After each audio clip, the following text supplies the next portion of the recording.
ገላጭን የመጪው ዘመን ተገላጭ የመጪው ዘመን ገዢ የመጪው ዘመን ጠቅላይ ከዳር እስከ ዳር ምድርን በሙሉ በመገለጡ የሚወርሰውን ገና ሲገለጥ ከሰማይ ገና ሲገለጥ እነሆ ምድራውያን መቋቋም እስከማይችሉ የሚሆነውን ያን ክብር ቃል እንደሚናገር ሐዋርያው ለቆላስይስ ሰዎች እንደጻፈው በየክርስቶስ ኢየሱስን ክብር ለማግኘት በወንጌሉ ጠራችሁ እንደሚል ጌታ ሆይ ወደዛ አሳድገን በክርስቶስ ጸጋና ዕውቀት እደጉ እንደሚል እኛ አለ ከሙላቱ ተቀብለን በጸጋ ላይ ጸጋ ተሰጥቶናልና አንድ ልጁ በአባቱ ቅፍ ያለውን ክብሩን አየን አሉ። ሕግ በሙሴ ተሰጥቶ ነበር፣ ጸጋና ዕውቀት ግን በዚህ በአባቱ ቅፍ በክብሩ ባየነው በኢየሱስ ክርስቶስ ሆነ አሉ። እኛ የዚህ እውነት አገልጋዮች ነን አሉ። እኛ ለዚህ እውነት የተላክን ልዩ ሐዋርያት መልእክተኞች ነን አሉ። እኛ የዚህ ክብር አብሳሪዎች ነን አሉ። እኛ የዚህ ጸጋ ገላጮች ነን አሉ። እኛ የዚህ እውነት ገላጮች ነን አሉ። በናዝሬቱ በኢየሱስ ስም በዚህ ዕውቀትና ጸጋ አሳድገን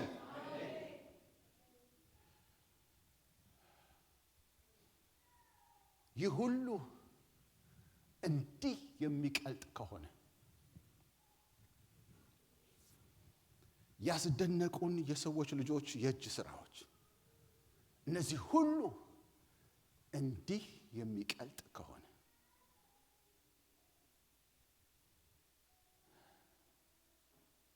ይሄ ሁሉ ከቀለጠ በኋላ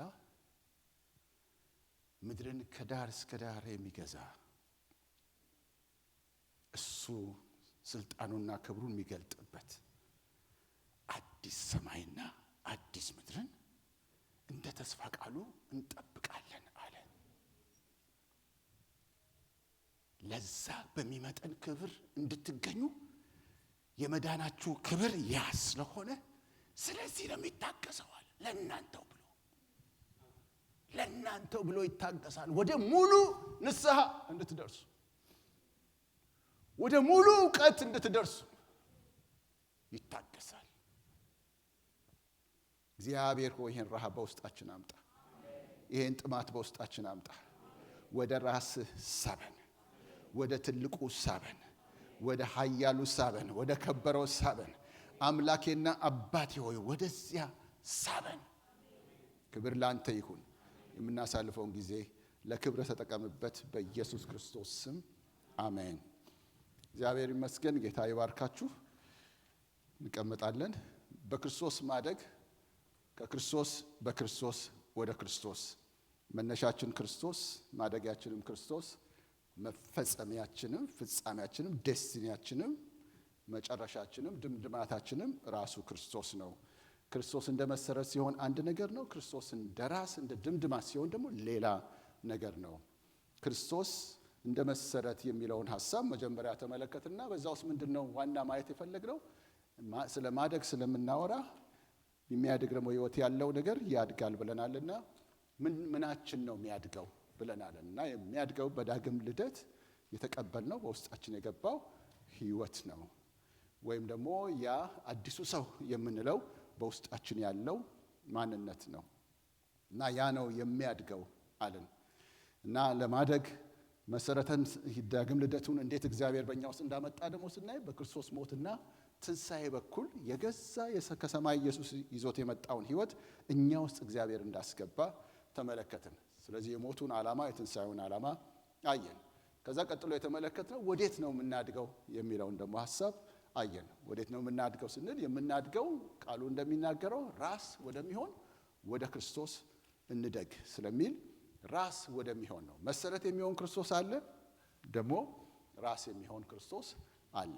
ስለዚህ ራስ ወደሚሆነው ወደ ክርስቶስ እንደምናድግ እድገታችን ከታች ወደ ላይ እንጂ የአግድሞሽ እንዳይደለ ይሄንን ደግሞ ሐዋርያ ጳውሎስ የሚናገረው ከፍ ከፍ ያለውን ወደ ላይ ያለውን ጥሪ እሱን በዛ ጥሪ መሰረት ያንን የተጠራውበትን መጨበጤን የሚያሳየውን ያችን ምልክት እስክጨብጥ ድረስ ወደ ላይ ምን አደርጋለሁ እዘረጋለሁ ያለውን ተመለከትን።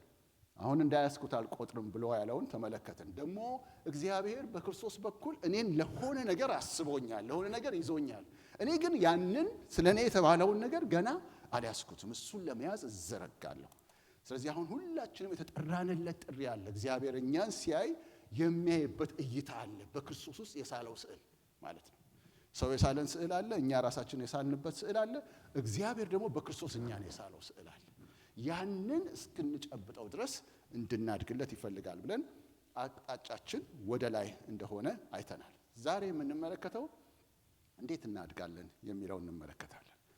ከዛ መጨረሻ ትምህርታችን ወደ ኋላ መወስደው ይሄ የምናድግበት ራስ የሚባለው ህይወት ምንድነው የሚለውን እሱን ወደፊት እናያለን። እሱን ብዙ በጥልቀት እንድንሄድበት ማስበው ስለሆነ ማለት ነውና እሺ አሁን ስክሪኑን ካወጣችሁልኝ ጥሩ።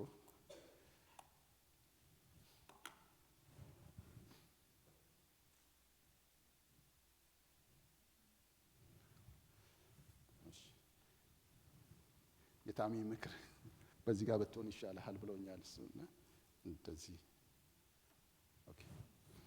እንዴት እናድጋለን? ለማደግስ ምን ያስፈልገናል የሚለውን ነው እንግዲህ በዚህ ውስጥ የምናያቸው ጥቂት ሐሳቦች አሉ። እንግዲህ አንደኛው በዚህ በአንደኛ ቆሮንቶስ ምዕራፍ 3 ላይ የምናገኘው ቃል ነው። ይህን ቃል ከህንፃ ጋር አያይዞ ሐዋርያ ጳውሎስ እንዲሁም ደግሞ ከተክል ጋር በተክል ምሳሌነትና በህንፃ ምሳሌነት ቤተክርስቲያንን ወይም አማኞችን ያስቀምጥና ይናገራል። እና እዚህ ቁጥር አንደኛ ቆሮንቶስ ምዕራፍ 3 ከቁጥር 5 ጀምሮ ብታነቡት ጳውሎስ እንግዲህ ምንድነው? አጵሎስ እንግዲህ ምንድነው? ጳውሎስስ ምንድነው? በእነርሱ እጅ ያመናችሁ አገልጋዮች ናቸው። ለእያንዳንዳቸውም ጌታ እንደሰጣቸው ያገለግላሉ። እኔ ተከልኩ፣ አጵሎስም አጠጣ፣ ነገር ግን እግዚአብሔር ያሳድግ ነበር። እንግዲያስ የሚያሳድግ እግዚአብሔር እንጂ የሚተክል ቢሆን ወይም የሚያጠጣ ቢሆን አንዳች አይደለም። የሚተክልና የሚያጠጣ አንድ ናቸው። ነገር ግን እያንዳንዱ እንደ ራሱ ድካም መጠን የራሱን ደሞዝ ይቀበላል። የእግዚአብሔር እርሻ ናችሁ፣ የእግዚአብሔር ሕንፃ ናችሁ፣ ከእርሱ ጋር አብረን የምንሰራ ነንና ይላል። አንደኛ ቆሮንቶስ ምዕራፍ 3 ከ5 እስከ 9 ነው ያነበብኩት። እዚህ ላይ በመሃል ላይ አድርቹ 7ቱን ቁጥር ነው እዚህ ጋር ያስቀመጥኳት። እንግዲያስ የሚያሳድግ እግዚአብሔር እንጂ የሚተክል ቢሆን ወይም የሚያጠጣ ቢሆን አንዳች አይደለም ይላል። እዚህኛ አሁን እንደዚህ እኔ አሁን እንደሚያስተምረው ሰው የምናገለግል ሰዎች በተለያየ መልክ የምናገለግል ወይ እንደሚያጠጣው ሰው ነን ወይም እንደሚተክለው ሰው ነን። በዚህ በቆሮንቶስ ቤተክርስቲያን ሐዋርያ ጳውሎስ ራሱን ሲያስቀምጥ ምን ይላል? እንደ ብልሃተኛ የአናጺ አለቃ መሰረትን መሰረትኩ ይላል። ቀጥሎ ያለው ቃል እሱንም ጥቅስ መጀመሪያው ቀን ላይ ስለ መሰረት ስናወራ አንብበነው ነበር።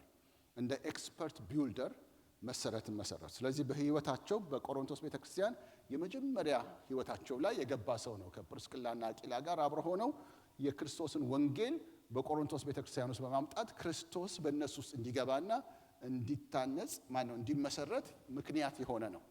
ከሱ በኋላ ደግሞ አጵሎስ መጥቶ አገልግሏቸው ይሆናል እነዚህን ወገኖች። ከሱ በኋላ ኬፋ ወይም ጴጥሮስ መጥቶ አገልግሏቸው ሊሆን ይችላል። እንደምታውቁት እንግዲህ ይሄ ክፍል ተከፋፍለው ስለነበር ነው። እኔ አጵሎስ ነኝ እኔ ኬሌ ነኝ በሚሉበት ሁኔታ ጊዜ ለመዳኘት ወይም ለዚህ የሚሆነውን ይሄ ክርክር መሰረት የሌለው ክርክር መሆኑን የተናገረበት ነው። እና ከዛ ሌሎቹ መጥተው አንዳችን ተካይ ብንሆን ሌሎቹ መጥተው ደግሞ ምን ይሆናሉ? አጠጪ ይሆናሉ ወይም አናጺ ይሆናሉ። አንደኛው መሰረት የሰራ ሌላኛው ደግሞ በመሰረቱ ላይ ጡቦቹን የሚያንጽ የሚገነባ ሊሆን ይችላል። ግን ተካይም ሆንን መስራችም ሆንን ወይም ደግሞ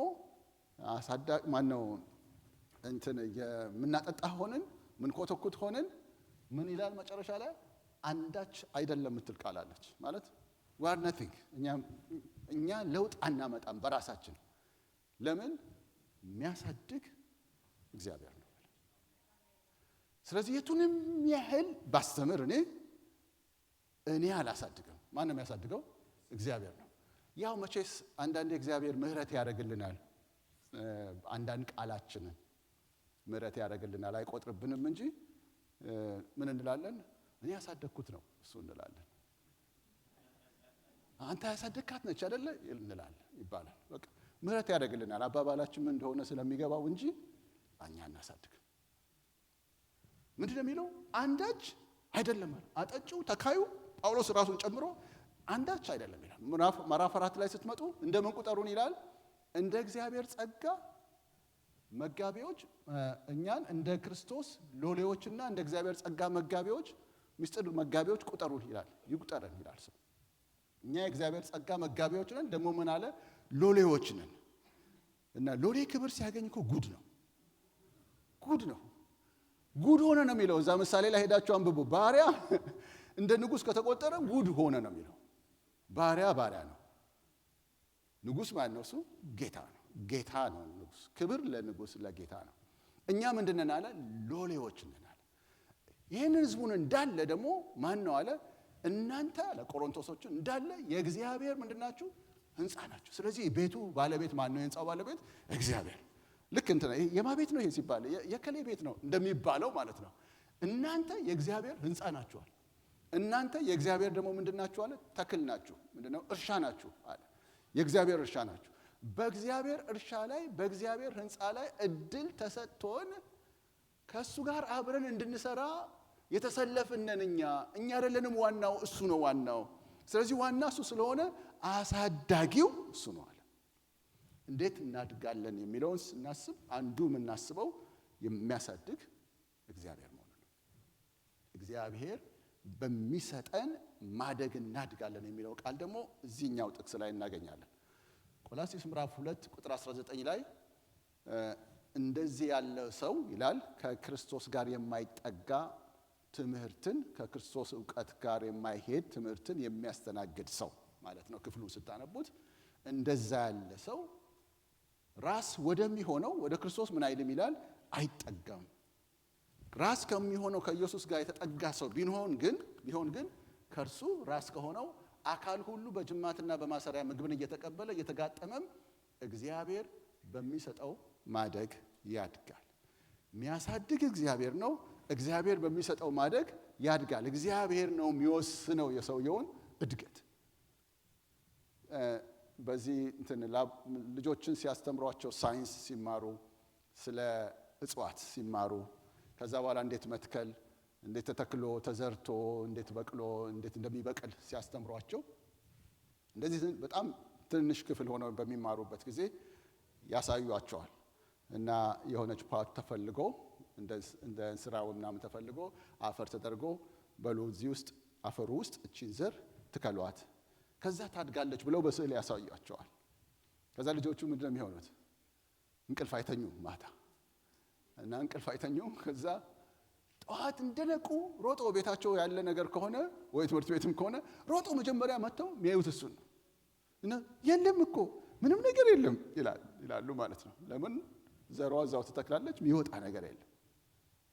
መቼ ስንት ሴንቲሜትር ማደግ እንዳለበት እሱ ነው የሚወስነው። እግዚአብሔር በሚሰጠው ማደግ ምን ይላል? ያድጋል። ስለዚህ የተካዩ ስራ ምንድነው? እሱ ዘሩን መዝራት፣ ማጠጣት ያለበትም ማጠጣት። ምንድነን እኛ? ተካይነን ወይም ደግሞ ምንድነን አለ? አጠጪነን። ማጠጣትና መትከል ብቻ ነው። ማጠጣት መትከል ነው፣ ማጠጣት መትከል ነው። እዚህ ማስተማር ነው ማለት ነው። ወይም ደግሞ በቃ በተሰጠው ጸጋ እያንዳንዱ ያንኑ ማድረግ ነው። እግዚአብሔር በሚሰጠው ማደግ ምን ይላል? ያድጋል። ስለዚህ አሳዳጊ ማን ነው? እግዚአብሔር ነው። እግዚአብሔር ነው የሚያሳድግ። ለምን? የማቤት ስለሆነ፣ የሱ ህንፃ ስለሆነ፣ የሱ ተክል፣ የሱ እርሻ ስለሆነ ማለት ነው።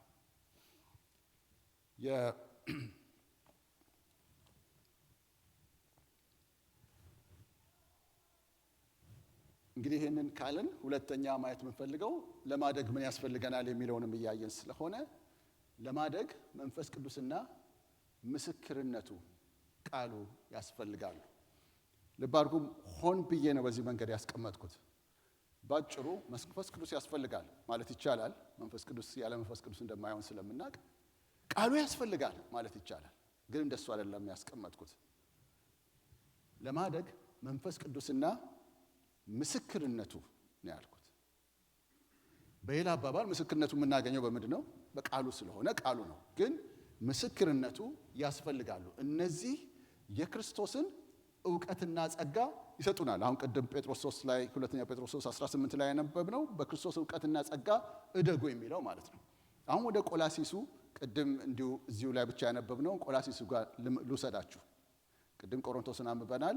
ቆላሲሱ ጋር እንሂድና አንዴ እንመልከተው። ቆላሲስ ምዕራፍ 2 ቆላሲስ ምዕራፍ 2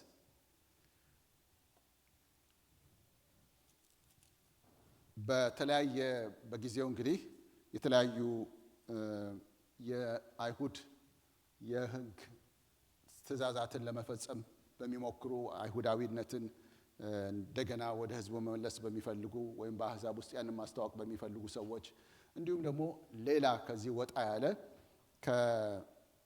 ከስጋንና መንፈስን ለይተው የሚያዩ በስጋችን የምናደርገው የትኛውም ነገር ሕይወታችንን ላይ ኢፌክት አይኖረውም፣ ተጽዕኖ ሊያመጣ አይችልም።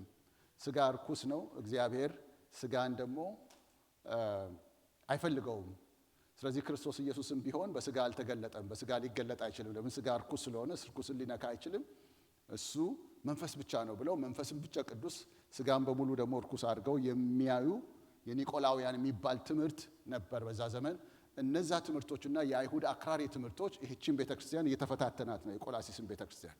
ስለዚህ ያንን እየተከተሉ ያሉትን ሰዎች ነው ሐዋርያ ጳውሎስ የሚናገረው። ከዛ ነገር እንዲጠበቁ ሲናገር አያይዞ ይህንን አሁን የምፈልገውን ሐሳብ ያነሳል። ስለዚህ ከ16 ጀምሮ ላንብበው።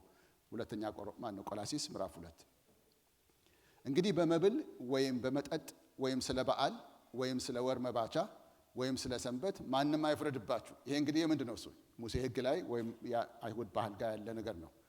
እነዚህ ሊመጡ ያሉት ነገሮች ጥላ ናቸውና አካሉ ግን የክርስቶስ ነው። ስለዚህ እነዚህ በብሉይ ኪዳን ዘመን የሚደረጉ ነበሩ። የክርስቶስ ምን ነበሩ? እነሱ ጥላ ናቸው፣ እንደ ጥላ የሚታዩ ነው። አሁን ግን ኢየሱስ ክርስቶስ ራሱ ዋነኛው አካሉ ስለመጣ በጥላ ውስጥ መኖር የለብንም፣ አካሉ መጥቷልና። ስለዚህ ወደዛ ትሂዱ ነው አንደኛው የሚላቸው። ከዛ ቀጥሎ ደግሞ የሌሎቹ ትምህርት ይሄኛው ደግሞ ትህትናንና የመላእክትን አምልኮ እየወደደ ባላየውም ያለ ፈቃድ እየገባ በስጋዊም አእምሮ በከንቱ እየታበየ ማንም አይፍረድባችሁ። እንደዚህ ያለ ሰው ማለት እንግዲህ አሁን የክርስቶስን ጤናማ ትምህርት ያላገኘ ማያቅ ሰው ራስ ወደሚሆነው አይጠጋም ይላል። ራስ ወደሚሆነው አይጠጋም። ራስ የሆነው ማን ነው? እሱ ክርስቶስ ነው። ከዛ ቀጥሎ ያለችዋን ቃል ተመልክቷት፣ እሷን የፈለግኳት አሁን እዚህ ላይ እኔ በተለየ ቀለም ያስቀመጥኩት ምፈልጋውን ለማተኮር ነው።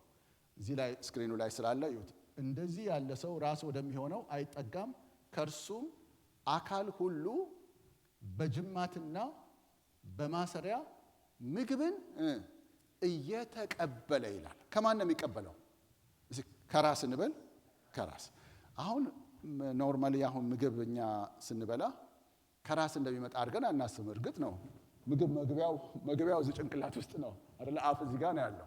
ግን ራስ ስንል ብዙ ጊዜ አፍን አይደለም የምናስበው። የት ነው? ብሬናችንን ነው የምናስበው። ወደዚህ ነው የምናስበው። እዚህ ጋር ምንድነው?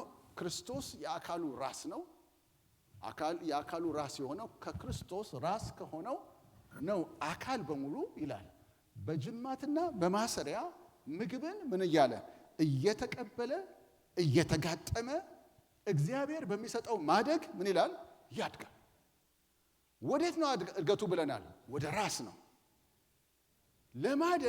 ለማደግ የሚሆነውን ነገር ከየት ነው የሚያገኘው? እሱ ከራስ ነው የሚያገኘው። ምግብ ከየት ነው የሚመጣው? ከራስ ነው። ስለዚህ እዛ ላይ ያለውን ራስ የሆነው ክርስቶስ ጋር ያለውን የሚያመጣልን አካል ያስፈልጋል። ከሱ ምግብ የሚያቀብለን ያስፈልጋል። ከላይ ከራስ ከሆነው የመጣ የራስን ምግብ የራስን ማንነት የሚያውቅ ማን ነው? እሱ መንፈስ ቅዱስ ነው። ስለዚህ ነው መንፈስ ቅዱስ ካልገለጠ የትኛውንም ትምህርት ብንሰማ መንፈስ ቅዱስ ካልገለጠ ልንረዳውም አንችልም። እንደገና ደግሞ ለድገት እስኪሆነን ድረስ ከኛ ጋር ሊዋሃድ አይችልም። ስለዚህ ምን ይላል? ራስ ከእርሱም አካል ሁሉ በጅማትና በማሰሪያ ምግብን እየተቀበለ እየተጋጠመም እግዚአብሔር በሚሰጠው ማደግ ያድጋል ብሎ ከዛ ያው የያዘውን ድረስ ይቀጥላል። እዚህ ቆላሲስ ላይ ምዕራፍ 3 ጋር ወደፊት እንመጣለን። ራስነት የራስን ህይወት ማየት ስንጀምር ይሄ ቆላሲስ ምዕራፍ 3 ጋር እንመጣለን። አሁን ግን ይሄን ያህል ይበቃናል እና ስለዚህ ለማደግ መንፈስ ቅዱስ እና የምስክርነቱ ያስፈልገናል። እንግዲህ ይሄ ነው እዚህ ጋር ምን ለማለት እየሞከርኩ ያለሁት ክርስቶስ በአብ ቀኝ የሚኖረውን የዛን የክብር ህይወት ቃል ካላገኘን ወደዛ የሚስበን ነገር አይኖርም። ግልጽ ነው። ክርስቶስ በአብ ቀኝ የተቀመጠው እሱ ነው። እንግዲህ የኛ ምን ራስ እሱ ነው። ዴስቲኒያችን እሱ ነው ብለናል። ያ እሱ ጋር የተቀመጠው የሚኖረውን የዛን የክብር ህይወት እዛ የሚኖረውን የሱን ህይወት ቃል እዛም ያንን ህይወት የሚያሳይ ያን ክብር የሚገልጣውን ቃል ካላገኘን ወደዛ የሚስበንን ነገር አናገኝም። ድሮ ዘፈንም ተዘፍነዋል። አባባል አለ የማያዩት አገር ምን አይልም የሚል አይናፍቅም የሚል አለ እና አንዳንድ ምሳሌ ለማድረግ እጠቅሳለሁ። እስቲ ከዚህ መካከል ጉባኤ መካከል ዳቺያ ሰማችሁኝ? ምንድን ነው ያልኩት? ዳቺያ የዳቺያ ከተማን መጎብኘት የሚፈልግ አረ ዳቺያ አልሰማችሁም? ዳቺያ መሄድ የሚፈልግ ያው መቼስ ወይ ራሻ አካባቢ መሆን አለበት ብላችሁ ገምታችኋል። አንድም ምንም ፍላጎት የላችሁም ዳቺያ መሄድ ማንም ሰው። ይገርማል። ለምን ዳቺያ የምትባል ከተማ የለችም? ራሴን የፈጠርኩት እና የማያውቁት አገር ምን አይልም አሉ አይናፍቅም። ግን ኢትዮጵያ ሆነን እዚህ ያለው ሰው በሙሉ ማለት ይቻላል ለምን ሳትጠይቁ ተሰጥቷችሁም እሺ ብላችሁ መጣችኋል። ሳትጠይቁ ማለት የጠየቃችሁ የጸለያችሁ የተመኛችሁ በቃ እዛ ሀገር ካልወሰድከኝ ያላችሁ እንዳለ ልትኖሩ እንደምትችሉ ሁሉ ምንም ልባችሁ ውስጥም የሌለ ለመምጣት ሐሳብም ሳይኖራችሁ በራችሁን አንኳኩቶ ይዟችሁም የመጣችሁ አላችሁ። ግን በራችሁንም ሲያንኳኳ የት ነው የምትሄዱት ስትባሉ እንደ አብርሃም ነው ወዴት እንደሚሄድ ሳያውቅ እንደወጣው ነው ብላችሁ ነው እንደመጣችሁ አይደለም። የት ነው እንዲያውም ለመናገርም ልብ ተሰምቷችሁ ነው አይደል? የት ነው የምትሄዱ? አሜሪካ ነው የምሄደው ነው የምትሉት። ለምንድን ነው እሱ? ስለ አሜሪካ ምን ብለናል? ሰምተናል። ያ የሰማነው በፊልሙ በተለያየ መንገድ አሜሪካ ተሰብካ ያ ስብከት ገብቶ ሰው ውስጥ ምን ፈጥሯል? ምኞት ፈጠረ። ስለዚህ ና እንሂድ ሲባል መሄድ አልከበደም። በቀላሉ ይሄዳል። ይጋደላል። ሰው ብዙ ዋጋ ይከፍላል። ብዙ ዋጋ ከፍሎ ለመምጣት ይፈልጋል። ለምን? ስለሚያውቅ የሰማው ነገር ስላለ። ልክ እንዲህ ያ ህይወት ያ የተጠራንለት ህይወት ምን እንደሆነ ካልሰማን ረሃብ በውስጣችን አይመጣም። ረሃብ በውስጣችን አይመጣም። ጥማት በውስጣችን አይመጣም። ስለዚህ ነው ክርስቶስ በአብ ቀኝ የሚኖረውን የዛን የክብር ህይወት ቃል ካላገኘን ወደዛ የሚስበን ነገር አይኖርም። ብዙ ሰው ስለ ዳግም ምጽአት አያወራም ወይም አያስብም፣ አይናፍቅም። ይገርማል እኮ በጣም ነው የሚገርመው። ብዙ ሰው ምላችሁ እኛን ማለት ነው ካማኞችን እያወራው በጣም ነው የሚገርመው። ጌታን ተቀብሎ ምንድነው ቀጥሎ የምትፈልገው? በቃ ሲባል ኑሮውን እንዲያሳካለት ነው የሚፈልገው። የተለያዩ ነገሮችን ነው በቃ እዚሁ ምድር ላይ ያለ ነገር ነው የሚፈልገው። በፍላጎት በምድር ላይ ካሉ ሰዎች አይለይም። አንዳንዴ በምድር ላይ ያሉ ሰዎች ጣቢያው የማይሆን ጣቢያ አንኳኩ። ይሄ እዚህ ያሉት ደግሞ ጣቢያውን ትክክለኛ ቦታ አድርገዋል። እና አንድ ወንድም አሁን ፓስተር ነው ኢትዮጵያ።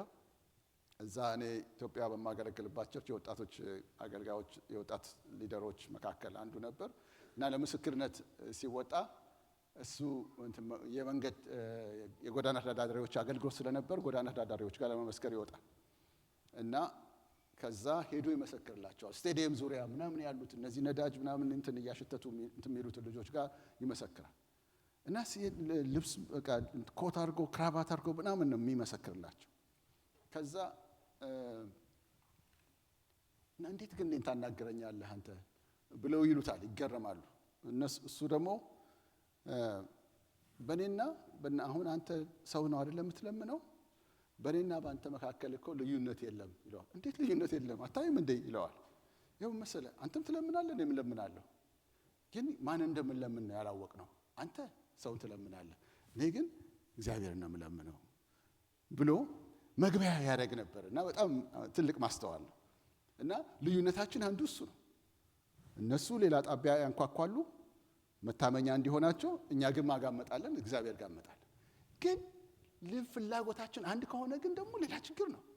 እነሱ ላስቤዛ ነው ይሄን የሚሆኑት፣ እኛ ግን ላስቤዛ ብቻ ከሆነ ይሄንን ለሁሉ ለነሱ ሰጥቶ እያለ እግዚአብሔር የሚበልጥ ምክንያት ከሌለ ያ የሚበልጠው ምክንያት ሞቲቬት የሚያደርገን ድራይቭ የሚያደርገን በተለያየ ፈተናው ስንገባ እንደገና እንድንጸና የሚያደርገን እንደገና እንድንቆም የሚያደርገን ጥርሳችንን ነክሰን እችን ነገር እናልፋለን እንድንል የሚያደርገን ካልሆነ ልዩነት አይኖረውም ማለት ነው። የሰማነው ውስን ከሆነ አይናፍቅም። የሰማነው የጠለቀና የበዛ የከበረ ከሆነ ግን ሌላውን ያስንቀናል። በሐዋርያትና በእኛ መካከል በእነ ሙሴና በእኛ መካከል ልዩነቱ እሱ ነው። እነሱ ሊመጣ ያለው ምን ሆናቸዋል? ቅድም ጸሎት ላይ እንዳነሳው ትኩር ብሎ ተመልክቷል። በዛ ዘመን ትኩር ብሎ አይቶታል። በቃ ጥርት ብሎ ታይቷቸዋል።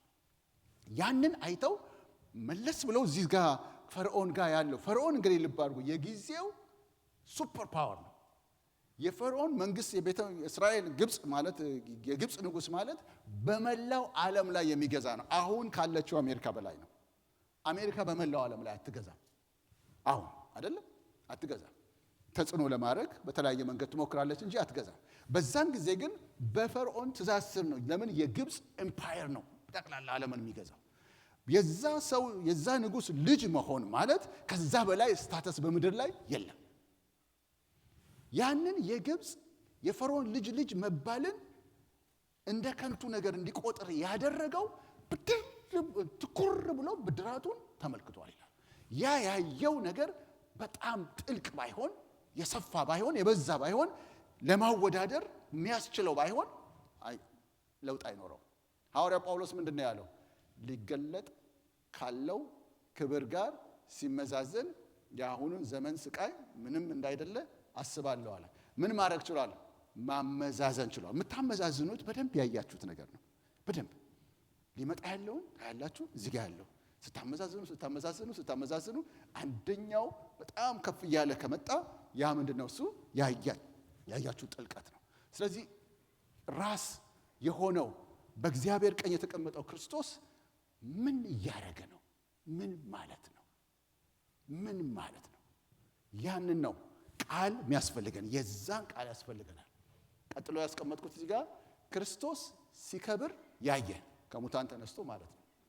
የሹመት ስነ ስርዓቱ ሕያው ምስክር የሆነው ልክ ሲከብር ያየ እግዚአብሔር ሲሾመው ያየ የነበረ ከዛ ቆይቶ ምድር ላይ አሁን የመጣ ብቻ ነው። እሱ መንፈስ ቅዱስ ብቻ።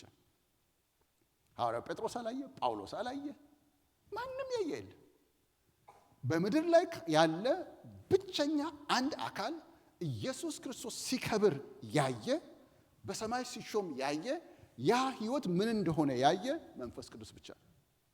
መንፈስ ቅዱስና ስለ ክርስቶስ ክብር የሚመሰክረው ቃሉ ምን ይለናል? ያስፈልጉናል። ይሄ ምን ያስፈልገናል ስንል ያ ነው። ለዚህ ነው ለማደግ የሚሆን ቃል አለ ያልኩት ለዚህ ነው። ስለዚህ እኔ ቃል አይደለም፣ የዛ ራስ የሆነው ክርስቶስን ህይወት የሚገልጠው ቃል ያስፈልገናል። ምግብን ከራስ ይቀበላል። እያንዳንዱ ብልት ምግብን ከራስ እየተቀበለ እግዚአብሔር በሚሰጠው ማደግ ወደ ራስ ምን ይላል? ያድጋል ብሎናል። እና ይህ እንግዲህ መንፈስ ቅዱስና ስለ ክርስቶስ ክብር የሚመሰክረው ቃሉ ያስፈልጉናል። ይህም ቃል እንግዲህ የት ነው እሱ? አሁን እኛ ሌላ ቦታ መሄድ የለብንም። የት ነው እሱ? እነዚህ ሐዋርያት በዚህ መንፈስ ቅዱስ ምስክርነት የጻፉ ናቸው። ለዚህ ነው ስናነበው አይኖቻችን ሲከፈት ይታየናል ማለት ነው። ይታየናል። የምናድገው በእርሱ ውስጥ ነው። በማን ውስጥ? በክርስቶስ ውስጥ ነው። እሱ ነው መሰረታችን። እሱ ላይ ተተክለናል። ደግሞ የምናድገው ወደ እሱ ነው፣ ራስ ወደ ሆነው። የት ሆነን ነው የምናድገው? እሱ ውስጥ ሆነን ነው የምናድገው። በራሱ ውስጥ ነው የምናድገው፣ በእርሱ ውስጥ ነው። ከትንሣኤው ከመሰረታችን ተነስተን ከራስ ከሆነው ምግብን እየተቀበልን ወደ ራስ ምን እንላለን? እናድጋለን። ማንኛውም ምግብ ለእድገት ስለማይሆን ሊያሳድገን የሚችለውን ትክክለኛውን የክርስቶስን የራስነት ቃል ለማግኘታችን እርግጠኛ መሆን አለብን ማለት ነው። ያ ያስፈልገን። ስለዚህ የሚያስፈልገን መንፈስ ቅዱስና ቃሉ የሚለውን ቃል ምን ብዬ አስቀመጥኩት? መንፈስ ቅዱስና ምስክርነቱ። ለዚህ ነው ጌታ ኢየሱስ ከተናገረው ነገር አንዱ ምንድን ነው? እርሱ ስለ እኔ ምን ይላል አለ? ይመሰክራል አለ። ይመሰክራል። እና መንፈስ ቅዱስ እንዲህ ነው፣ አይቻለሁ፣ ሰምቻለሁ ይላል ማለት ነው። ምስክር ወይ መስማት አለበት ወይ ማየት አለበት። አይቻለሁ፣ ሰምቻለሁ። እግዚአብሔር አብ አንተ ልጄ ነህ፣ እኔ ምን አልኩህ? አንተን እንትን ለዘላለም ሾምኩልህ፣ ማነው ሊቀ ካህን አድርጌ ሾምኩህ ብሎ ሲል አይቶታል፣ ሰምቶታል። እግዚአብሔር ሲሾመው፣ እግዚአብሔር ጌታ ሲያደርገው፣ እግዚአብሔር አዋጅ ሲያወጅ በሱ ላይ ሰምቷል። ያንን የሰማውን ያየውን መጥቶ የሚያወራላችሁ እሱ ነው አለ ጌታ ኢየሱስ። ለዚህ ነው መንፈስ ቅዱስ የሚመጣው መቼ ነው አለ ጌታ ኢየሱስ። ያኔ እኔ ከሄድኩ በኋላ ነው የሚመጣው አለ። ዮሐንስ ደግሞ በዮሐንስ ወንጌል ምዕራፍ 7 ላይ ሲነግረን ጌታ ኢየሱስ በበዓሉ በታላቁ ቀን ቆሞ ምን አለ ይላል? ማንም የተጠማ ቢኖር ይምጣና ይጠጣ፣ መጽሐፍ እንዳለ ከሆዱ ይሄን የሚጠጣ ከሆዱ የሕይወት ውሃ ወንዝ ይፈልቃል ብሎ ምን አደረገ ይላል? ጮኸ ይላል። ከዛ ምን አለ ዮሐንስ? ኢየሱስ ይህን የተናገረው በሱ የሚያምኑት በክርስቶስ የሚያምኑት ሊቀበሉት ስላላቸው ስለ መንፈስ ተናገረ። ኢየሱስ ገና ስላልከበረ መንፈስ ገና አልወረደም ነበርና አለ። ስለዚህ መንፈስ ቅዱስ የሚወርደው መቼ ነው? እሱ ኢየሱስ ከከበረ በኋላ ነው። ያ ኢምፖርታንት ነው፣ ያ አስፈላጊ ነው። እግዚአብሔር ዝም ብሎ መንፈስ ቅዱስን መስጠት አይደለም የፈለገው። ማንን መስጠት ነው የፈለገው? የመክበሩን ምስክር ነው መላክ የፈለገው። አያችሁ፣ የክብሩን ምስክር። ለምን? እኛ የተጠራ ነው ለማን ነው? ለዛ ክብር ነው የተጠራ ነው። ስለዚህ እንዲነግረን እሱን ከዛ ከከበረ በኋላ ላከው። ስለዚህ እሱ መንፈስ ቅዱስ አፉን ከከፈተ ስለምን ያወራናል ማለት ነው? ስለ ክብሩ ያወራናል። ስለማ ክብር? ስለ ኢየሱስ ክብር ያወራናል። የእግዚአብሔር ስም የተባረከ ይሁን። እንግዲህ ይህ ዋነኛው ሲሆን፣ ሌላው ደግሞ መሰረታችንን በማጥበቅ ነው። ይሄንን ካሁን በፊት ያየነው ነው። ምንድነው የሚለው? ዋነኛው ይሄ እንግዲህ ራስ ከራስ የምናገኘው ዕውቀት ነው። ሌላኛው ደግሞ ወደ ላይ ለማደግ ምን ደግሞ ያስፈልጋል ብለናል? ወደ ታች ስር መስደድ ያስፈልጋል። ይሄ ቆላስይስ ምዕራፍ 2 ከ6 እስከ 7 ያለው አይተነዋል። ያኔ ባን አስላየ ነው። ድጋሜ ላንብበው። እንግዲህ ጌታን ክርስቶስ ኢየሱስን እንደተቀበላችሁት በእርሱ ተመላለሱ፣ ስር ሰዳችሁ በእርሱ ታነጹ። ስር መስደድ ወዴት ነው አለን? ወደ ታች ነው። መታነጽ ደግሞ ወዴት ነው? ወደ ላይ ነው። ስለዚህ ስር ሰዳችሁ ታነጹ። ስር እየሰደድን በክርስቶስ የሞቱና የትንሣኤ እውቀት ስር እየሰደድን ከሄድን ናቹራሊ ማለት ነው ይሄ ሂደት ናቹራሊ ወዴት ያመጣናል? ወደ ላይ ይስበናል። በቃ ሰው የክርስቶስ የሞቱና የትንሣኤ እውቀት ውስጡ እየገባ በመንፈስ ቅዱስ ከእሱ ጋር እየተዋሃደ ከሄደ ቀጥሎ ያለው ነው እንዲናፍቀው የሚሆነው። ለምን? ወደ ላይ የሚያንጽ ስለሆነ ማለት ነው። ስለዚህ በሱም ወደ ላይ የማደግ አለ። ዋነኛው ግን ደግሞ ከላይ የምንቀበለው ምግብ ነው። ስለዚህ ምግብ ከየት ነው የሚመጣው? እስቲ ምግብ የሚመጣው ከራስ ነው እንበል። ምግብ የሚመጣው ከራስ ነው። ስለዚህ ምግብ ከራስ ነው የምናገኘው፣ ራስ ከሆነው ከክርስቶስ ማለት ነው።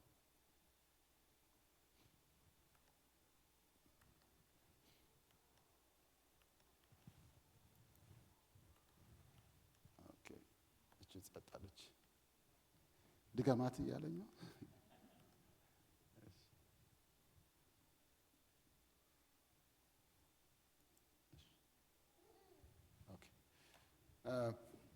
ሌላው ሶስተኛ የምናየው ሐሳብ እውነተኛ የማደጊያ መንገድ ምንድነው? እሱ መታዘዝ ነው። በቃ ሁልጊዜ የክርስትና ሕይወት የሚገርማችሁ አቋራጭ የለውም። ለዚህኛው ዘመን አይመችም፣ ለአሜሪካውያን አይመችም። ለአሜሪካውያን ምላችሁ ምንድነው? እሱ ሁሉ ነገር ምን ፋስት በሆነበት አይመችም። እንደ ኤአይ አይደለም ማለት ነው። ያው ኤአይ ገብቶ ሁሉን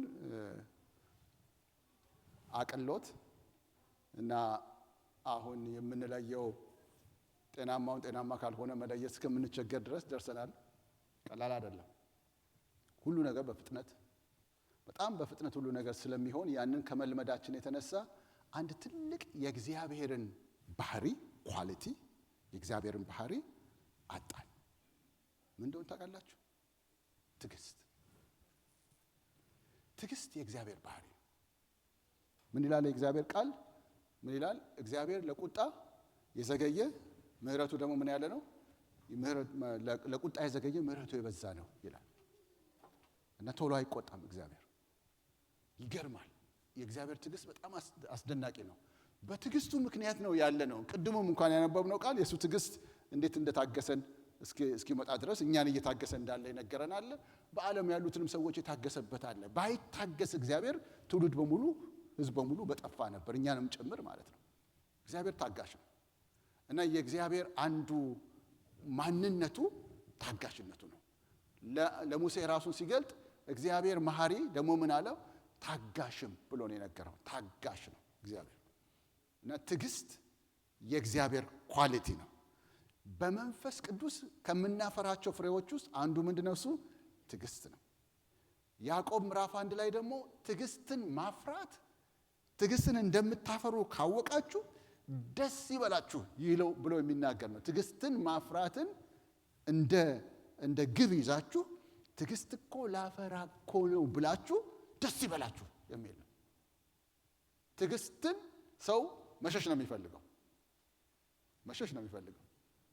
ይሄ ስጋችን ውስጥ ያለ ባህሪ ስለሆነ ታገስ የሚለውን ቃል ሰው ማንም አይወደውም። ያው ልጆቻችን አይወዱትም። በተለይ የሆነ ነገር ስጠን ሲሉ ቆይ ሲባል አይወዱትም። እነሱ በእነሱ አቅም ያለው ነው እንጂ እኛም አንወድም። በተለያዩ ደረጃ ለኛ የሚመጣውን መታገስ አንፈልግም። ግን ምን ይላል እዛ ላይ? ልዩ ልዩ ፈተና ሲደርስባችሁ ይላል። ልዩ ፈተና ሲደርስባችሁ ፈተና ትዕግስትን እንዲያፈራላችሁ አውቃችሁ እንዲያደርግላችሁ አውቃችሁ ልዩ ፈተና በሚደርስባችሁ ጊዜ እንደ ሙሉ ደስታ ቁጠሩት ይላል።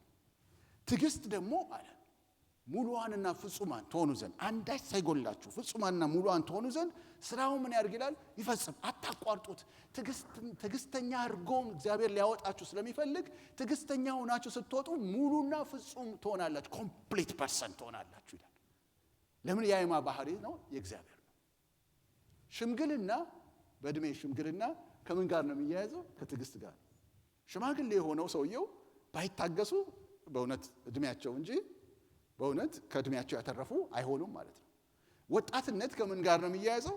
ከችኮላ ጋር ነው፣ ከስሜታዊነት ጋር ነው የሚያያዘው። እና በሽምግልና ግን በመታገስ ውስጥ ምን የህይወትን የኑሮን ጥበብ አካብተዋል። እግዚአብሔር ደግሞ በዘመናት የሸመገለ ተብሎ ታጋሽ አምላክ ነው። እና ስለዚህ ምን ላችሁ ፈልጌ ነው? አቋራጭ የለም ክርስትና። ምንም አቋራጭ የለም። አንድ ያሰመረው መስመር እሱ ነው የምትሄዱበት። እናንተ እንዴት ለማጣደፍ ከፈለጋችሁ ያው ጊዜውን ታረዝሙታላችሁ እንጂ ለውጥ አይመጣም። ምንም ብትሉ እግዚአብሔር ወደ እናንተ ሐሳብ እንደማይመጣ ታውቃላችሁ። ምንም ብትሉ ብንንከባለን፣ ብንለምነው፣ ጾም ጸሎት ብንይዝ፣ የተለያየ ነገር ብናደርግ እኛ ወደኛ ሐሳብ እግዚአብሔር ምን አይልም፣ አይመጣም። እና ስለዚህ የእግዚአብሔር መንገድ የምን መንገድ ነች? እቺ አሁን እዚህ ጋር አንዷ መንገድ ነች። ምንድን ነች? መታዘዝ። እስቲ መታዘዝ እንበል። መታዘዝ እንበል። በእኔ ውስጥ እንበል ክርስቶስ ኢየሱስ ስላለ፣ ክርስቶስ ኢየሱስ ደግሞ ለአባቱ ስለታዘዘ እኔ ውስጥ ታዛዥነት አለ። እኔ አመፀኛ አይደለሁም። እኔ ታዛዥ ነኝ። የታዛዡ ዘር በውስጤ አለ። ይሄ የአዲሱ ሰው ቋንቋ ነው። ዳግም የተወለደው ሰው እንዲህ ነው የሚያወራው። እግዚአብሔርን ሲያይ፣ ክርስቶስን ሲያይ ምንድን ነው የሚያየው? ይንቀጠቀጣል። የእሱ ድምፅ ሲሰማ ይንቀጠቀጣል። እኔ ግን ወደዚህ ትሁት በቃሌም ወደሚንቀጠቀጥ መንፈሱም ወደ ተሰበረ ሰው ምን ላለው አለ እግዚአብሔር፣ እመለከታለሁ። ይንቀጠቀጣል። የእግዚአብሔር ድምፅ ሲመጣ ይንቀጠቀጣል። በውስጣችን ያለው አዲሱ ሰው። አመፀኝነት የአዳም ነው። ስለዚህ እኛ ደግሞ የአዳምን እምቢ ብለን የክርስቶስን ስለተቀበልን የአዳምን የኔ አንለውም ማለት ነው። እኔ አመፀኛ አይደለሁም። አመፀኝነት ውስጥ ገብተን ከሆነ ደግሞ ጌታ ሆይ ይህንን ነገር ከኔ አርቀው፣ እኔ አመፀኛ አይደለሁ፣ እኔ ታዛዥ ነኝ። የክርስቶስ ስለሆንኩ ማለት ነው። እንዲህ ነው ማለት ያለብን ራሳችን። ስለዚህ ምን ይላል? እውነተኛ የማደጊያ መንገድ ምንድነው? መታዘዝ ነው። የክርስቶስን ቃል ክርስቶስን በማመን መታዘዝ ይገባል። የምጽፋቸው ነገሮች አስቤበት ነው የምጽፈው። እያንዳንዱ ቃል የክርስቶስን ቃል ማንን በማመን? ክርስቶስን በማመን። ለምን? ክርስቶስ ሚለውን እንዲሁ ማመን አይቻልም። ይሁት ጴጥሮስ ከደቀ መዛሙርቱ ጋር ጀልባው ላይ ነው ያለው። ጀልባው ላይ ሆኖ እያለ ከዛ ጌታ ኢየሱስ ሁሉንም በሚያስፈራው ማዕበል ባለበት ባህር ላይ እየተራመደ መጣ። ምን መሰላቸው? እነሱ ምትሃት መሰላቸው፣ የሞት መንፈስ መሰላቸው እና ስለዚህ ፈርተው ጮሁ። ከዛ ጌታ ኢየሱስ አይዟችሁ አትፍሩ እኔ ነኝ አላቸው። ልክ መሆኑን ሲያቅ ከዛ ጌታ ኢየሱስ ምን አለ? ጴጥሮስ ምን አለ? ጌታ ሆይ አንተስ ከሆንክ አለው። እሱ መሆኑን አያችሁ። እሱን ከሆነ ያምነዋል። ገባችሁ? ሌላ ነገር ማመን አትችሉም። እሱን አንተስ ከሆንክ ወደ አንተ እንድመጣ ምን በለኝ አለው? እዘዘኛል። ከዛ ጌታ ኢየሱስ ና አለው። እንዴት ነው በኋላ የተነሳችሁ ከጀልባው ለቃችሁ? እንዴት ነው በኋላ የምትራመዱት? እንዴት የክርስቶስን ቃል እንዴት ነው የምትታዘዙት? ራሱ ክርስቶስን ምን ካላላችሁት? ካላመናችሁት። እሱ ያስኬደኛል የሚለው እምነት ነው እግራችሁ የሚያወጣው እንጂ ያ እምነት ከሌለ ቃሉ የሚታዘዙት ቃል አይደለም። እንደ ሰው አይደለም የሚያዘው። ዳቦ አቀብለኝ፣ ውሃውን አቀብለኝ እንደሚለው አይደለም። የኪሷን ውሃ አቀብለኝ ለማታ አቀብለኝ። እሺ ጌታ ይባርክ። በቃ ያው ለምሳሌ ነው ብሎ ነው፣ ግን ሊያረገው የሚችለውን ነገር ነው የጠየቅኩት። በራሱ አቅም ውስጥ አለ ብዬ ማስበውን የጠየቅኩት። ለማድረግ አልከበደውም ብድግ ብሎ። ጌታ ግን እንደሱ አይደለም የሚያዘን። ጀልባውን ለቀህ በውሃው ላይ ና ወደ እኔ ሲል እንዴት ብላችሁ ነው የምትሄዱት? እንዴት ብላችሁ ነው የምትታዘዙት? ለዚህ ነው የጌታ ቃል ከባድ ነው የምንለው። ለዚህ ነው ከማጋ ስለምናያይዝ ነው፣ ከኛ ጋር ነው። እኛ ግን ማያያዝ አለብን ከኛ ጋር ሳይሆን ከአዛዡ ማስደረግ ጋር ነው። የአዛዡ ማስደረግ እኛንን ነገር እንድናደርግ የማስደረግ ችሎታውን ነው ምን የምንለው? ጸጋ ምንለው ማለት ነው። እውነቱ አለ ደግሞ ምን አለ? ጸጋ ምንድነው? እሱ ጌታ ሚለውን ማድረግ የምንችልበት ከእግዚአብሔር የሚሰጥ ከጌታ የሚሰጥ ምንድነው? እሱ አቅም ነው። አቅሙ ግን የሚለቀቀው ለመታዘዝ ስንፈቅድ ነው የሚለቀቀው። አስቀድሞ አይለቀቅም። እዚሁ ቁጭ ብለን ግብት አይልብንም። እኛው ነን እዚህ ጋር ቁጭ ብለን እኛው ነን። ና ሲለው ጴጥሮስ ልውጥ አለና በቃ ለባህሩ የሚቀል ሰውዬ አልሆነም። ያው የድሮ ጴጥሮስ ነው። ብቻ ግን እግሩን ሲያወጣ በባህር ላይ የሚያስኬደው ያ አቅም፣ ያ ችሎታ፣ ያ ጸጋ ከክርስቶስ ዘንድ ወደሱ ምን ይላል? ይለቀቃል። የዛን ጊዜ ይራመዳል። በምንድን ነው የሚራመደው? አሁን በክርስቶስ ላይ ባለው እምነት፣ በክርስቶስ ኃይል፣ በክርስቶስ ጸጋ ነው የሚራመደው። እምነታችን እሱን መያዣችን ነው። ከእሱ ጋር መነካከያችን ነው። እሱ ደግሞ እኛ የሚያስራምደው ከእሱ ዘንድ በሚወጣው ኃይል ነው። የእኛ እምነት እሱ ላይ፣ የእሱ ኃይል ደግሞ እኛን አቅም ይሰጣል ማለት ነው። የእሱ ኃይል መጣ ማለት ጸጋው መጣ ማለት ነው። ስለዚህ የክርስቶስን ቃል ክርስቶስን በማመን ምን ማለት መታዘዝ ይገባል። አንድ ነገር ሲያዘን እሺ ምንለው ማንን አምነን ነው? እሱ ያስችለኛል ብለን ነው። ለጌታ ሲያዝ እንደዚህ አይደለም። እስቲ የሚያደርግልኝ ያደርግልኝ ይሁን እስቲ እያለ አይደለም የሚያዘን። የሚያዘው እሱ ራሱ በእኛ ሊያደርግ ያለውን ነው አይደለ?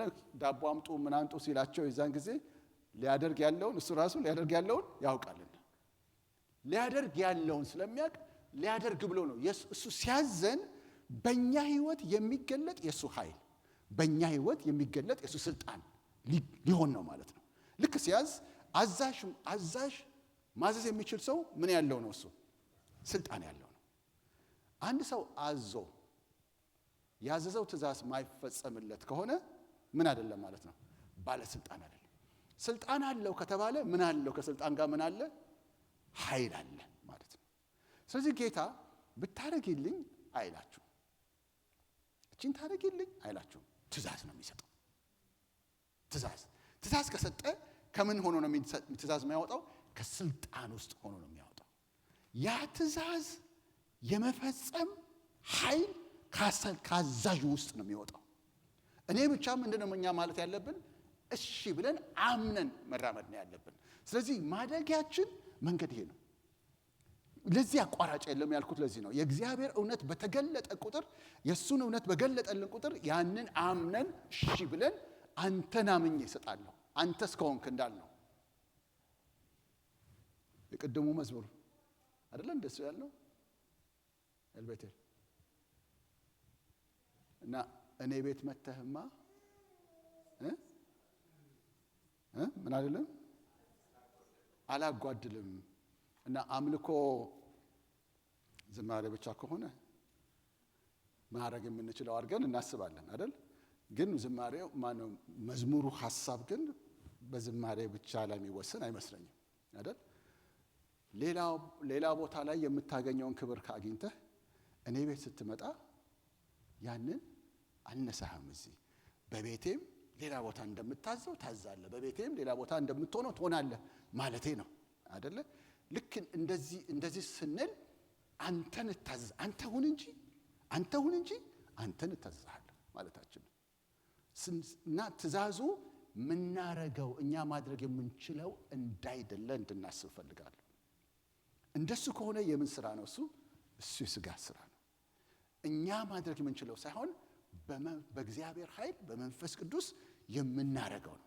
ስለዚህ የማ ኃይል ያስፈልጋል? የሱ ኃይል ያስፈልጋል። ጌታ አንድ ነገር ራሱ ማድረግ እየቻለ እንደዚህ አይደለም የሚያደርገው። ሊያረግ ያለውን ነገር እኛን ምን ይለናል? ያዘናል። አንድ አገልጋይ ኢትዮጵያ ማለፈው አንስቼላችኋለሁ። አሁን ትዝ ስላለኝ ነው። ማን ነው ነቢይ በሙሉ ወንጌል ቤተክርስቲያን ነቢይም ሆኖ ተሹሟል፣ ገርቦሌ እና አንድ ናይሮቢ በነበርን ጊዜ አንድ ልምምዱን ነገረን፣ መሰከረልን። እና ያ እሱ እንግዲህ አልተማረም፣ ፊደል አልተማረም። እግዚአብሔር ነው ያስተማረው። መጽሐፍ ቅዱስ በማንበብ ነው ማንበብ የጀመረው። መጽሐፍ ቅዱስን በማንበብ ማለት ነው። ሳይማር ነው መጽሐፍ ቅዱስን። ምስክርነቱ አለ፣ መጽሔትም ላይ አለ፣ ያነበባችሁ ታውቃላችሁ። እና ማንበብን የጀመረው በመጽሐፍ ቅዱስ ነው። መጽሐፍ ቅዱስን ደግሞ አስተምሮ ሳይሆን እሱን እንዳነብ አድርገኝ ብሎ ማንበብ ቻለ መጽሐፍ ቅዱስን። ሌላ ትምህርት ቤት አልገባም። እና አንድ ቦታ ኮንፈረንስ ተጋበዝኩ አለ። እና ቦታው አለማ ዩኒቨርሲቲ ይመስላል ያለው፣ የተማሪዎች የተዘጋጀ እና የክርስቲያን ተማሪዎች የተዘጋጀ ምናልባት በይቫሱ የተዘጋጀ ፕሮግራም ይሆናል። ብቻ ተጋበዝኩና ሄድኩ አለ። ድሮ ነው የሚያወራው እና ገጠር ሆኖ ገና ወለጋ ሆኖ እያለ ከዛ ተጋብዤ እዛ ስደርስ እንግዲህ እነሱ የሚጠብቁት ሰው አለ መሰለኝ፣ እሱን አያውቁትም።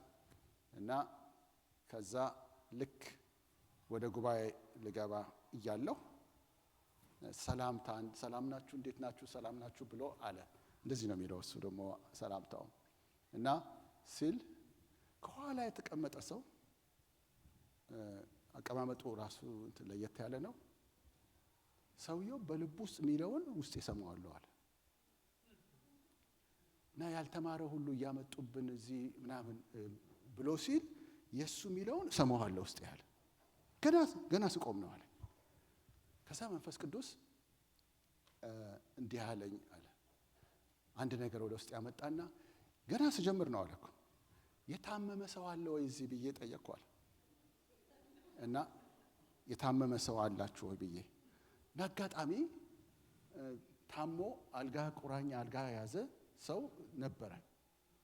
ከዛ አምጡት አልኩኝ አለ። ገና እኮ ጅማሬ ነው። ከዛ አመጡትና እዚህ ያስተኙት አለ። አሁን ለሱ ልንጸልይ ነው እና መንፈስ ቅዱስ እያመለከተኝ ነው አለ። ከዛ አንተ እዛ ጋር ያለው እና ደግሞ ጌታ ምን አልኩት አለ። ጌታ ሆይ ባክ አንድ ያቀብለኝ እንግሊዝኛውን አንድ ያቀብለኝ ስጠኝ አልኩት አለ። ዩ ከም አልኩት። ከዛ ሚ ናምን ይላል። yes you ከም አልኩት አለ። አቀበለኝ አለ። እሱን ከም አልኩት አለ። ከዛ መጣ አለ። ያ ሰው መጣ፣ እዚህ ጋር ቆመ። ከዛ እዚህ ጋር ቆምኩና እጄን ጭኜ ጸለይኩለት አለ። እጄን ጫንና ለሰውየው ጸለይለት አልኩት አለ። ለሰውየው እጁን ሲጭን ሰውየው ድኖ ተነሳለ።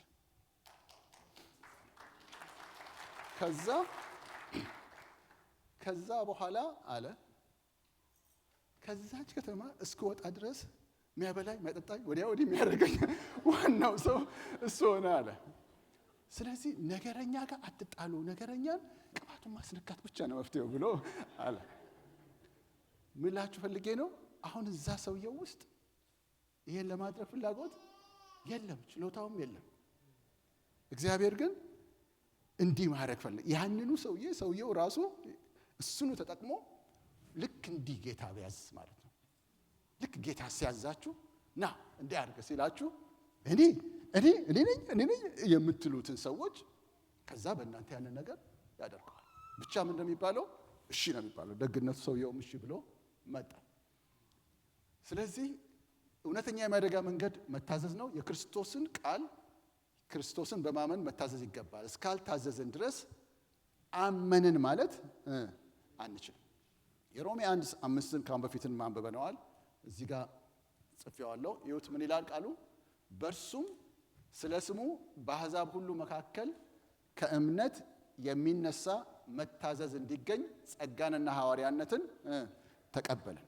ይህ የተሰጠን የሐዋርያዊ ጸጋ እኛ ሰብከን በአሕዛብ መካከል በክርስቶስ ኢየሱስ እናምናለን የሚሉ ሰዎች ሳይሆን የኛ ግባችን አምነው ለክርስቶስ ምን ላለን እንታዘዘልን የሚሉ ሰዎችን ማግኘት ነው።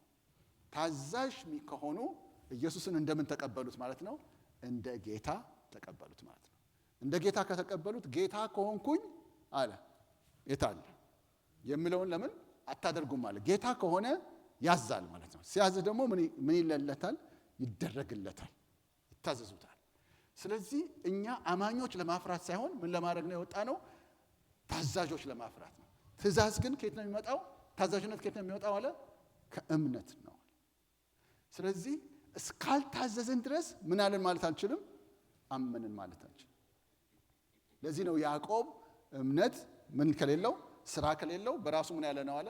የሞተ ነው። ስለዚህ መታዘዝ እና እውነተኛ የማደጊያ መንገድ ምንድነው? እሱ መታዘዝ ነው።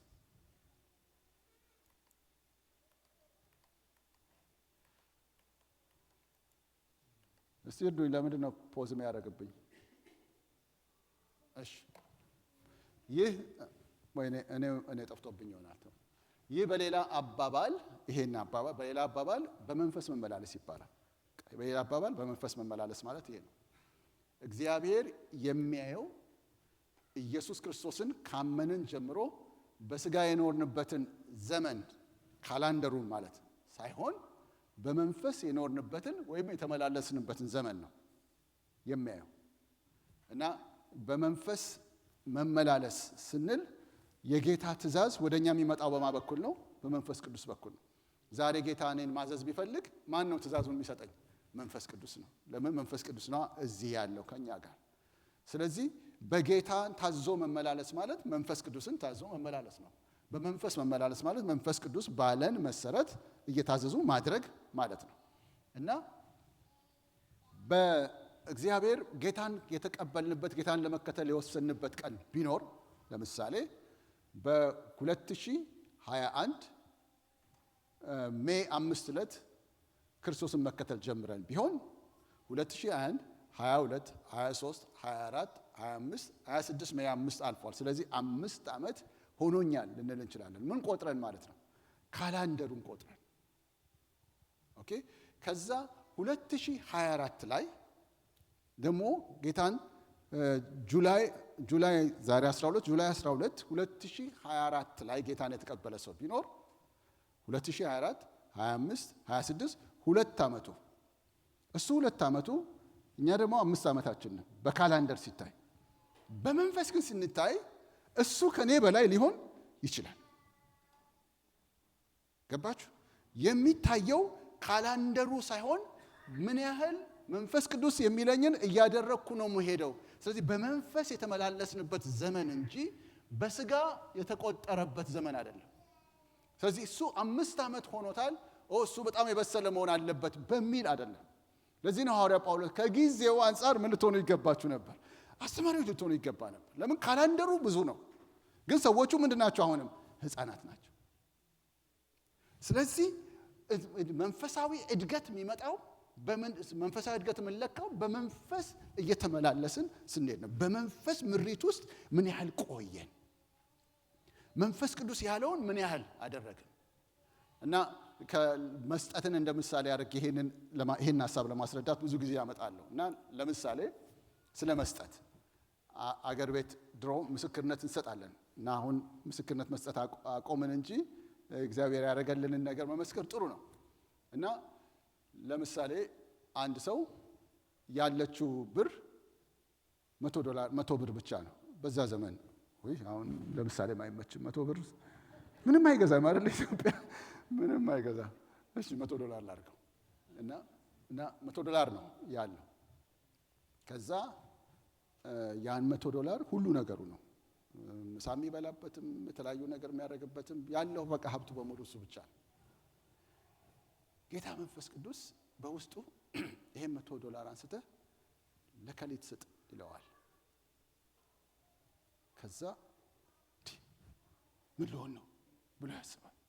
ይሄን ከሰጠው $100 ነው ያሰበበት ጉዳዮች አሉ። ይሄስ ምን ሊሆን ነው? ይሄኛውስ ሊሆን ነው? ይሄኛውስ ይሄም ሊሆን ነው ብሎ ይሰጋል። ከዛ በቃ ይጨነቅና ለመስጠት እንትን አይልም። ስጥ ተብሏል፣ በቃ ለመስጠት እንትን አይልም። ሳይሰጥ ይቆያል። ጠዋት ነው የተባለው፣ ጠዋትም አለፈ፣ ከሰዓትም አለፈ። ከውስጡ ሊለቀው አልቻለም። እንዳልኳችሁ መንፈስ ቅዱስ አይለውጥም አይደል? አይለውጥም። በቃ ከዛ ማታም አልሰጠም። ለመርሳት ይፈልጋል። ዝም ብዬ ሐሳቤ ነው ምናምን ይላል። ተመልሶ ይመጣል። ከዛ እንቅልፍ አልወስዳለሁ። ከዛ በኋላ ጠዋት ላይ ያው ነው፣ ሁለተኛው ቀን ያው ነው።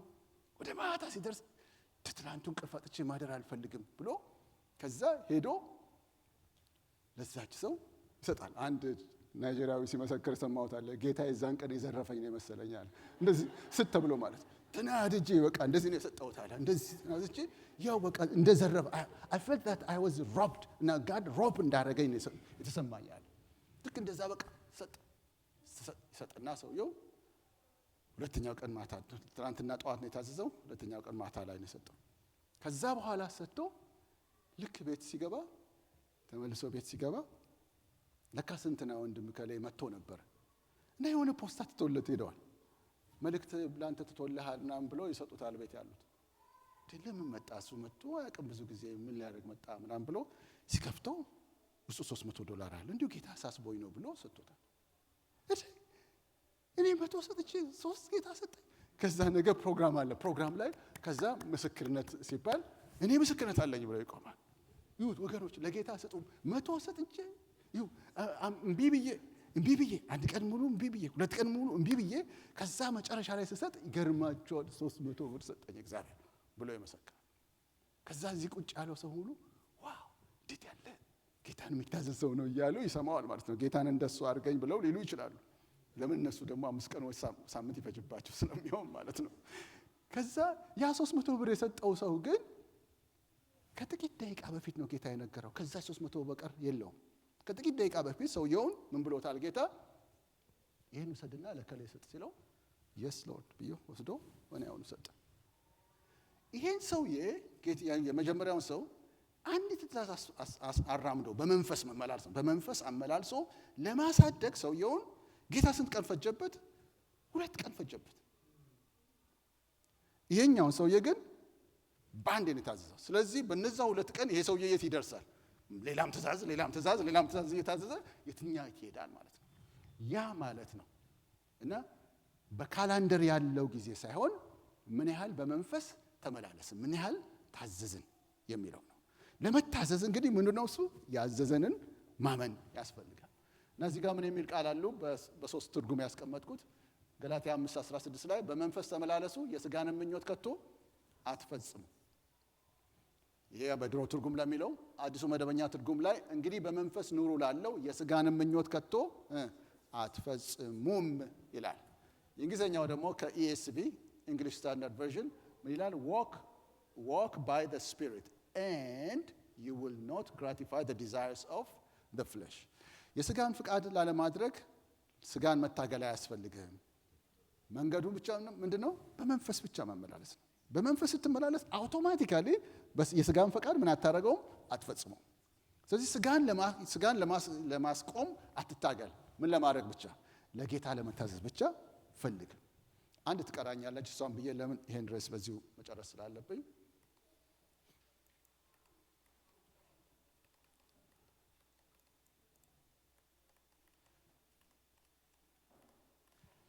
እርዱኝ እስቲ። አሁን ደግሞ እንደገና እሺ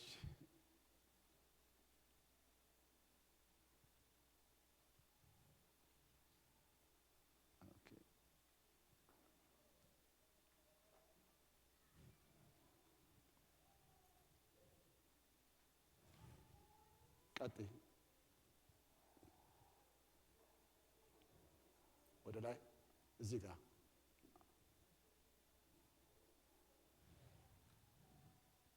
እሺ ታንክ ዩ። ሌላው መጨረሻው በዚህ ስር እንዴት እናድጋለን የሚለው ማደግ በግልና በህብረት ነው። የግሉ እድገታችን ህብረቱን ያልዘነጋ መሆን አለበት። we grow as a body እና ይህም በመሆኑ የእድገታችን ፍጥነት እንደ አካሉ ትጋት ይሆናል። ስለዚህም ሁላችንም መንቀሳቀስ ይገባናል። በበዓለ ሃምሳ ቀን መንፈስ ቅዱስ በ120ውም ሰዎች ላይ ነበር የወረደው። ይሄ ምክንያት አለው የወረደው የሚለው እነዚህ ጥቅሶች ያንን የሚያሳዩ ናቸው። ምንድነው እዚህ ጋር ስናድግ በግልም ማደግ በግልና በህብረት ነው። በግልም በማህበርም ነው በህብረትም ነው። በግል ብቻ ቢታደግ ኖሮ ብዙ ይመች ነበር። የብዙዎቻችንም ምኞት እንደሱ ነው። ስናድግም በግል ነው የምንጀምረው። ግን ማህበሩን ጥሎ የሚሆን የግል እድገት የለም። ሲያድግ እያንዳንዱ ብልት ሲያድግ አካሉ ውስጥ ሆኖ ስለሆነ የሚያድገው የተቀሩት ብልቶች በዙሪያ ያሉት ካላደጉ የነሱ አለማደግ የሱን እድገት ምን ያደርገዋል? ይይዘዋል። በአካል እንደዚህ ነው የሚሆነው። እጅ ብቻውን ማደግ አይችልም። እግር ብቻውን ማደግ አይችልም። ጆሮ ብቻውን ማደግ አይችልም። አይን ብቻውን ማደግ አይችልም። ብቻውን ማደግ ቢችል ምንድነው እሱ? ኖርማል አይደለም። ከኖርማል አብኖርማል ነው የሚሆነው። ስለዚህ ወደ ሐኪም ጋር ይሄዳል ሰው። ለምን አበጠ ነው የሚለው እንጂ አደገ አይልም። ጆሮ እንትን ቢል አይኑ ቢል አበጠ ነው የሚለው። እግሬ ያብጣል ነው የሚለው። ግን የእግሩ ውፍረት እንደ ሌላኛው እግር ቢሆንስ ኖሮ አበጠ አይደለም የሚባል፣ ወፈረ ነው የሚባል። ጤናማ ሊሆን ይችላል ማለት ነው። ስለዚህ አንደኛው ብልት ካላደገ ራሱ ብቻውን የሚያድግ ካልሆነ ሌላውን ማደግ ስለማይችል የአንዱ ማደግ ለሌላው ማደግ ምክንያት ነው። ግን ሲያድግ ሌላውን ተለይቶ ብቻውን መሄድ ግን አይችልም። እና ስናድግ እንደ አካል ነው የምናድገው። ይሄ በጣም ትልቅ ነገር ነው። ይሄንን ማስተዋል በጣም ትልቅ ነገር ነው። ለመሰላችሁ አንዳንዴ እንዲህ እላለሁ፣ እኔ ነው የምለው ይሄንን እንዲህ እላለሁ። እግዚአብሔር እኮ የእግዚአብሔር ፍጥነት እኮ እንደ ሰው ፍጥነት ነው እላለሁ። ምን ማለት ነው? ከሰው ይለያል ብለን አይደለ እንደ የምንዘምረውም የምንሰብከውም ከሰው ይለያል። አዎ እሱማ እግዚአብሔር በእግዚአብሔርነቱ ከሰው ይለያል። በምርጫው ግን እግዚአብሔር ምርጫው አንድን ነገር ለማድረግ ብቻውን ሁሉም ማድረግ እየቻለ ምርጫው ግን በሰው መስራት ሆነ። አሁን ለምሳሌ እዛ ኋላ የተቀመጠውን ወንድም ድንገት ነው ልጠይቅህ አይደለም፣ ግን ዝም ብዬ ለምሳሌ ዳር ስላለ ነው ነብዩ አንተና ምለው ዳር ስላለ አሁን ነብዩን አንድ ዕቃ እዛ ጋ ያለ ዕቃ አንጣልኝ ቶሎ አንጣልኝ ብዬ ብለው ከሱ ካለበት እኔ ጋር ለመምጣት ቶሎ መምጣት የሚችለው እንዴት ምን ካደረገ ነው? ከሮጠ ነው። ሲሮጥ ደግሞ እንደ ሩጫው ፍጥነት ነው። እንደ ኃይሌም ሊሆን ይችላል፣ እንደ 100 ሜትር አሜሪካን ሯጮችም ሊሆን ይችላል። ብቻ በጣም ብር ብሎ ቢመጣ ያ ፍጥነት ሰው ሊያደርገው የሚችለው ያህል ነው። እግዚአብሔር ግን እዛ ጋር ያለውን ዕቃ ነቢዩ ጋር ያለውን ዕቃ ነቢዩ ሳይመጣ እዚህ ጋር ለኔ ዱብ ማድረግ ይችላል። ስለዚህ እግዚአብሔር ማንም አይቀድመውም፣ ከማንም ጋር አንድ አይደለም፣ ከሁሉ ይለያል። ምርጫው ግን እግዚአብሔር ምርጫው እንደሱ ማድረግ ሳይሆን በነቢዩ ተጠቅሞ ማድረግ ነው። በነቢዩ ተጠቅሞ ማድረግ ስለሆነ እግዚአብሔር ወደ እኔ ለመምጣት እመጣለሁ ብሎኛል። ሊመጣ የወሰነው ግን በነቢዩ ነው። ስለዚህ በነቢዩ ፍጥነት ነው። ነቢዩን ሊያፈጥነው የቻለውን ያህል ነው። ነቢዩ እሺ የሚለው ከሆነ ቅድም ያልኩት ነው። እሺ የሚለው ከሆነ ቶሎ ይመጣል። ነቢዩ እንግዲህ ተመልከቱ። ያ ሰውዬ እኮ ሂድ ለዛች እህት ስጥ የተባለው ከትላንትና ጠዋት አይደለ የተባለው? ለእሷ የሰጣት መቼ ነው? እሱ በሚቀጥለው ቀን ማታ ነው። እሷ ትጮኻለች። ያ ሰውዬ ያን ያልኳችሁ ናይጄሪያዊ ስንት ትንሽ ብር እኮ አይደለም የሚያወራው ደግሞ እኮ ስንት መሰላችሁ? 15,000 ነው፣ $5,000 ነው። በዛ ዘመን ነው የማወራችሁ 97 አካባቢ ነው።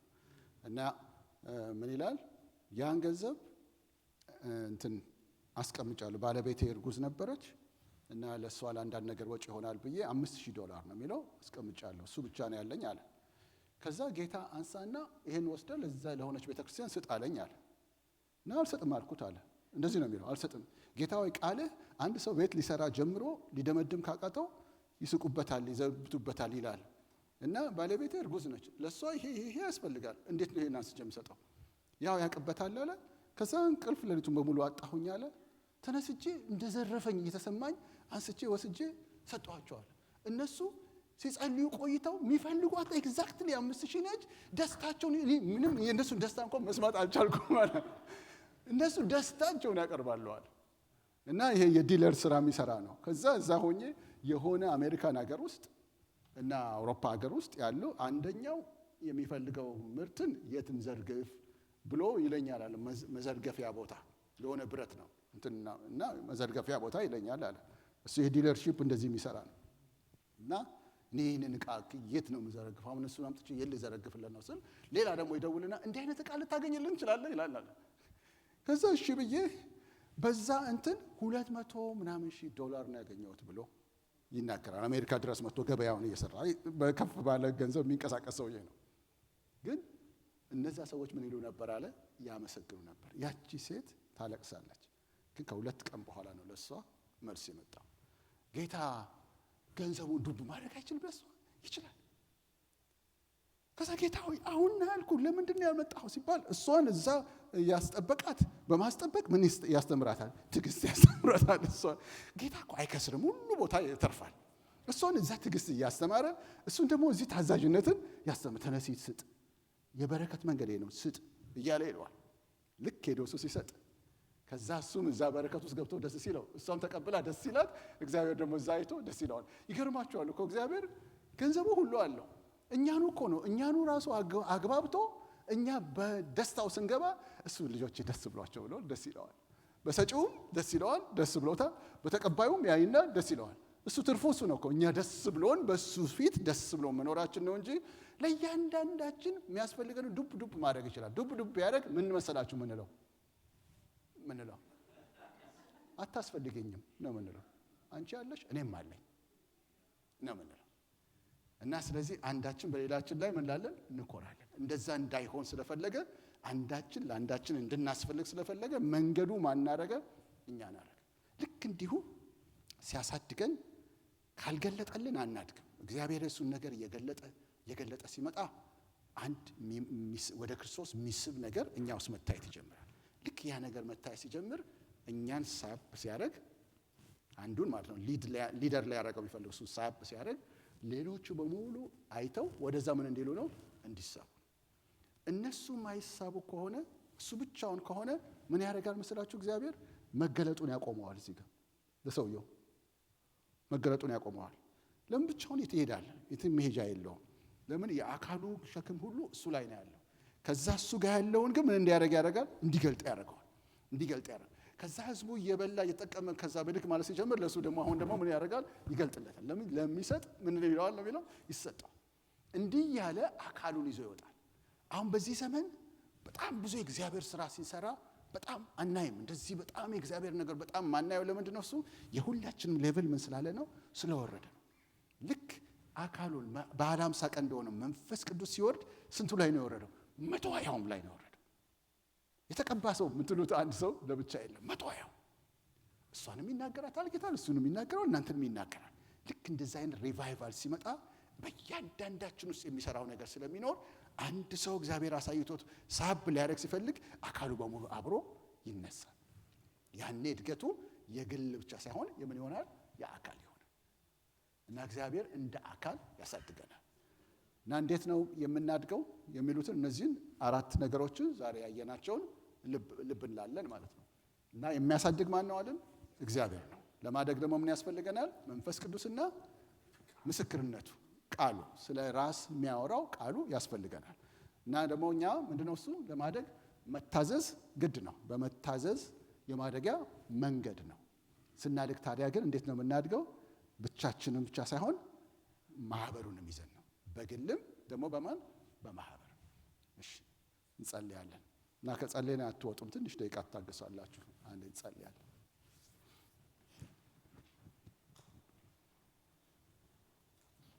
አሜን። ቆመን እንጸልይና ከዛ ትንሽ ደቂቃ